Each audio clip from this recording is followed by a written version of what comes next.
Good morning मेरे प्यारे बच्चों। हम लोग त्रिकोणमिति का परिचय सीख चुके थे। आज मेरे प्यारे बच्चों सीखेंगे हम लोग पाइथागोरस थ्योरम क्या चीज होता है, कैसे उसको प्रूव करते हैं, सारी बातें सीखेंगे। इससे आप देखो मेरे प्यारे बच्चों, यहाँ पे लिखा हुआ है कि एक समकोण त्रिभुज में जो कर्ण का वर्ग होता है शेष दो भुजाओं के वर्गों के योग के क्या होता है, बराबर होता है। इसको हम कैसे सीख पाएंगे, आइए देखते हैं मेरे प्यारे बच्चों। जैसे मेरे पास आप देखो, अगर एक समकोण त्रिभुज मेरे पास यहाँ पे है,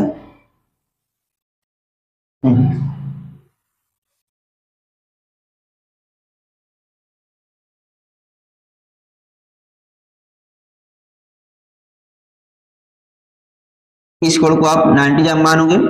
इसी प्रकार अगर मेरे पास एक भुजा यहाँ पे ए है और ये बी है और यहाँ पे सी है, और करना क्या मेरे प्यारे बच्चों, यहाँ पे बी से हम लोग क्या करेंगे, इस ए सी पे एक लंब डालेंगे, इसका नाम हो जाएगा बी डी, इसका नाम क्या हो गया डी। क्या प्रूफ करना है, प्रूफ में ये करना है कि सत्यापन यहाँ पे हमें ये करना है कि दो भुजाओं का वर्ग, यानी कि यहाँ पे जो ए सी होता है, यानी हम कह सकते हैं कि यहाँ पे जो कर्ण होता है, कर्ण मतलब यहाँ पे AC है, AC क्या है, कर्ण है। कर्ण का जो वर्ग होगा शेष दो भुजाओं यानी BC का स्क्वायर, BC का स्क्वायर प्लस में BC का स्क्वायर प्लस में AB के स्क्वायर के बराबर होता है। इतनी बात हमें प्रूव करनी है। तो कैसे करेंगे इस प्रूफ, इस बात को हम लोग, अगर मैं यहाँ पे लंब डाला हूं तो यहाँ पे हम कह सकते हैं कि ये वाला जो कोण होगा वो कितने का होगा, 90 होगा, और इधर पे क्या होगा 90 होगा।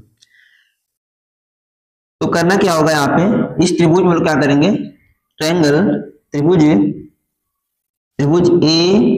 एक बार डी बी लेंगे, त्रिभुज ए डी बी, त्रिभुज ए डी बी हुआ त्रिभुज ए बी सी, त्रिभुज ए बी सी में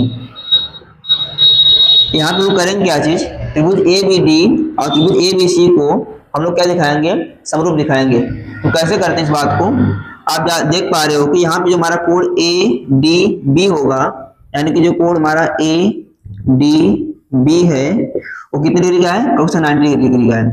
और इस वाले त्रिभुज में, पूरे वाले त्रिभुज में क्या हो जाएगा, ए बी सी दोनों आपस में क्या है, बराबर है। ए बी सी दोनों कितने डिग्री के हैं, 90 डिग्री के हैं। और क्या करेंगे हम लोग, यहाँ पे हम देख पा रहे हैं कि चाहे इस त्रिभुज की बात करें, छोटे वाले त्रिभुज का, यानी ए डी बी में जो हमारा कोण ए है, और यहाँ पे पूरी की बात करो यहाँ पे तो ए बी सी में कोण ए क्या है, कॉमन दोनों के लिए। तो हम कह सकते हैं कि यहाँ पे कोण ए बराबर कोण ए क्या है, उभयनिष्ठ है। क्या है, उभयनिष्ठ है, उभयनिष्ठ है। इस प्रकार हम कह सकते हैं कि त्रिभुज ए डी बी समरूप त्रिभुज किसके हो गया, ए बी सी के, ए बी सी के। और किस रूल से हो रहा है, कौन सा, एंगल बाय एंगल से। किस रूल से हो रहा है, एंगल एंगल से हो रहा है। तो यहाँ हम कह सकते हैं कि एंगल एंगल प्रॉपर्टी से तो क्या हो गया, ये हमारा समरूप हो गया। इसी प्रकार हम लोग करेंगे क्या, यहाँ पे अब ट्रायंगल हम लोग कौन से लेंगे, सी डी बी, त्रिभुज C D B, C D B और त्रिभुज क्या चीज, सी और यहाँ पे कितना लिखा है, बी और ए, सी बी ए, त्रिभुज हुआ त्रिभुज सी बी ए, सी बी ए में यहाँ पे करेंगे हम लोग क्या चीज, अगर हम देख पा रहे हैं कि हमारा जो यहाँ पे कोण सी डी बी है वो कितने का है, 90 का है, सी डी बी। तो एंगल सी डी बी कितने का है, 90 का है। एंगल सी डी बी बराबर एंगल सी बी ए, एंगल सी बी ए, यानी जो यहाँ पर कोण दे रखा है हमारा सी डी बी और सी बी ए दोनों कितनी डिग्री का है, 90 डिग्री का है। तो यहाँ पे 90 हो चुका। अब क्या करना पड़ेगा हमको, अब देख पा रहे हैं हम लोग कि एक हो चुका कोण सी, आप देखो दोनों के लिए कॉमन है, ये त्रिभुज में भी कोण यहाँ पे सी पड़ रहा है और पूरे में भी क्या मिल रहा है, कोण सी पड़ रहा है। इसका मतलब है कि जो कोण सी होगा इस त्रिभुज दोनों के लिए क्या है, कॉमन हो जाएगा। तो हम कह सकते हैं उभयनिष्ठ है। क्या है, उभयनिष्ठ है, उभयनिष्ठ है। तो यहाँ पे हम कह सकते हैं कि अगर कोण से उभयनिष्ठ हो चुका है तो यहाँ पे ट्रायंगल सी बी डी समरूप होगी त्रिभुज किसके, त्रिभुज CBA के, CBA के, इससे एंगल बाई एंगल से, एंगल से। इतनी बात मैंने कर दिया है मेरे प्यारे बच्चों। अब करना क्या पड़ेगा हमको, यहाँ पे हम जानते हैं कि अगर दो ट्रायंगल आपस में, ट्रायंगल ये दो ट्रायंगल यहाँ पे है, दो ट्रायंगल यहाँ बनी हुई है, ठीक है, ये दोनों आपस में क्या है, समरूप हो चुका है। तो करना क्या पड़ेगा हमको, अगर समरूप होता है तो इनकी भुजाओं का अनुपात क्या होता है, समानुपाती होता है। तो यहाँ हम कह सकते हैं कि अगर इसकी बात करें तो हम लोग इसकी बात करते हैं, तो यहाँ हम कह सकते हैं कि अगर हम भुजा लेते हैं क्या चीज, AB, क्या लेते हैं, AB, सॉरी AD लेना है। अगर हम AD लेते हैं यहाँ पे हैं, तो यहाँ से हम लोग क्या लेंगे, AD बटे क्या चीज, AB। इसी प्रकार अगर हम पूरा लेते हैं AB, यहाँ से लेते हैं AB, तो हमें यहाँ क्या लेना पड़ेगा, AC।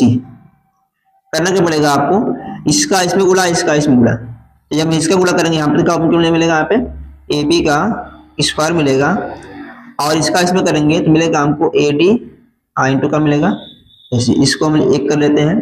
इसी प्रकार हम यहाँ पे वही काम करेंगे, नियम लगाएंगे।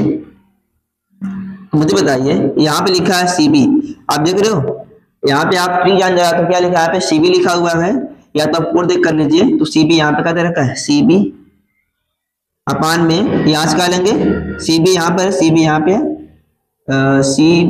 CBA CD, सॉरी ये गलती, यहाँ पे क्या रहेगा, CDB रहेगा, CDB। तो यहाँ पे CD हो जाएगा, कितना हो जाएगा, CD हो जाएगा, और अपान में यहाँ से क्या लेंगे हम लोग, CB, चाहे BC कर लीजिए, CD पर से BC कर लीजिए इसको, इक्वल टू। इसी प्रकार हम लोग यहाँ पे क्या करेंगे, यहाँ से अगर पूरा लेंगे साइड ABC लिखा हुआ है, CB है मतलब BC है, उसको हम BC मानेंगे यहाँ पे, और नीचे क्या लेंगे मेरे प्यारे बच्चों, AC, क्या लोगे आप, AC। करना क्या है, क्रॉस गुणा कर दीजिए, इसका इसमें, इसका इसमें, पहले इसका गुणा कीजिए आप, तो जगह BC का स्क्वायर बराबर में, उसी प्रकार से इसका इसमें करेंगे तो क्या मिलेगा हमको, AC इंटू का मिलेगा CD मिलेगा। इसको आप समीकरण नंबर 2 कर लीजिए मेरे प्यारे बच्चों। अब करना क्या पड़ेगा आपको, समीकरण नंबर 1 व 2 को जोड़ना पड़ेगा। जैसे आप जोड़ेंगे यहाँ पे तो क्या मिलेगा हमको, यहाँ पे जोड़ते इस बात हम लोग हैं,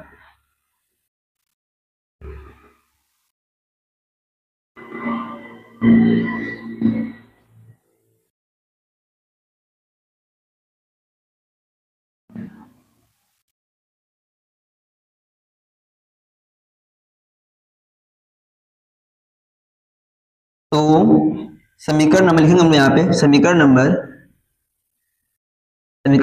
1 व समीकरण नंबर 2 को जोड़ने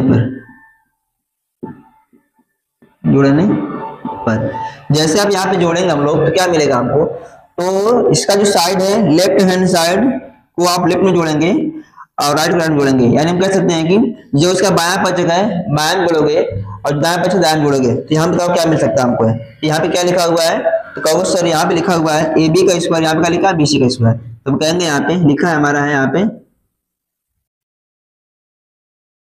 क्या लिखा हुआ है, AB का स्क्वायर, AB का स्क्वायर, और यहाँ पे क्या लिखा हुआ है प्लस में BC का स्क्वायर, इक्वल टू इधर का लिखा है AD plus AD into AC लिखा है, AD इंटू AC प्लस में यहाँ का लिखा है AC इंटू CD लिखा हुआ है, इंटू CD। मुझे बताइए यहाँ पे आप देख पा रहे हो कि हमारा AC 2 बार यहाँ पे कॉमन हो जाएगा, तो यहाँ पे तो हम लिख करेंगे इसको AB का स्क्वायर प्लस में BC का स्क्वायर। इसके बाद क्या करना पड़ेगा आपको, AB का स्क्वायर प्लस में BC का स्क्वायर, और यहाँ पे आप देख पा रहे हो कि यहाँ पे जो AC हमारा कॉमन हो जाएगा, तो AC कॉमन करेंगे तो क्या मिलेगा हमको, AD प्लस में क्या मिलेगा CD, AD प्लस में CD। और आप जानते हो कि AD प्लस CD क्या लिखा हुआ है, मुझे बताओ, यहाँ पे CD है तो AD यहाँ से यहाँ तक ले और CD है तो पूरा पूरा क्या बन जाएगा, यहाँ से यहाँ तक ले AC। तो हम कह सकते हैं कि AD प्लस CD बराबर क्या चाहिए, पूरा पूरा AC। तो यहाँ पे हो जाएगा हमारा AC तो हेबे करे इंटू AC AB हो जाएगा, और यहाँ पे क्या चल रहा है AB का स्क्वायर प्लस में BC का स्क्वायर। इस प्रकार हम कह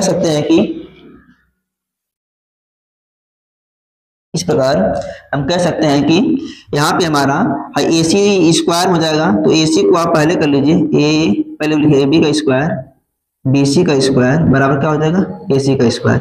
एक काम कर सकते हैं AC को आप पहले कर सकते हैं, तो जब AC का पहले मेरे प्यारे बच्चों करोगे आप तो यहाँ पर जाएगा AC का स्क्वायर बराबर में AB का स्क्वायर प्लस में BC का स्क्वायर। इस प्रकार मेरे प्यारे बच्चों आप देख पा रहे हो कि जो थ्योरम सिद्ध करनी थी सिद्ध हो चुका है। ये इंप्रूव में करना था तो आप देख पा रहे हो यहाँ पे लिखा AC का स्क्वायर AB का स्क्वायर, तो इसको आप आगे तो कर सकते कोई दिक्कत नहीं है। AB का प्लस BC का स्क्वायर आ चुका है। मेरे प्यारे बच्चों जो थ्योरम यहाँ पे दिखाई दे रही है ये थ्योरम हमारी कौन सी है, लिखा हुआ है यहाँ पे कि अगर कोई समकोण त्रिभुज होता है उसमें जो कर्ण का वर्ग होता है, कर्ण का जो वर्ग होता है शेष दो भुजाओं के वर्गों के योग क्या होता है, बराबर होता है। इस प्रकार मेरे प्यारे बच्चों आप सीख पा रहे हो और इसको आराम से आप देखें करें और आपको आसानी से चीज समझ में आ जाएंगी।